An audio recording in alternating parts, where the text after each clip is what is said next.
মাসে যখন বৃষ্টি হওয়ার আগে আকাশ তর্জন গর্জন করত, আল্লাহর হাবিব সাল্লাল্লাহু আলাইহি সাল্লাম একবার ঘরে ঢুকতেন, আবার ঘর থেকে বের হতেন, আবার ঘরে ঢুকতেন, আবার ঘর থেকে বের হতেন, অস্থির থাকতেন। প্রশ্ন করা হলো, ইয়া রাসূলুল্লাহ, এমন আপনি করছেন কেন?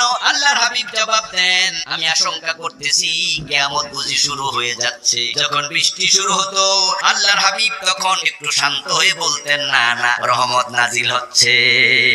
কিয়ামত যে কখন হবে আল্লাহ তাআলা এই ইলমটা আল্লাহ নিজের কাছে রেখেছেন, দুনিয়ার কাউকে জানান নাই। তবে কোরআনে আছে সারাবাতিস সাআ, কিয়ামত ঘনাইয়া গেছে। ঈমানদার কমতে কমতে এমন অবস্থা হচ্ছে, আজকে ঈমানদার খুব কম, ভোটার লিস্টিতে আছে 90% এর বেশি।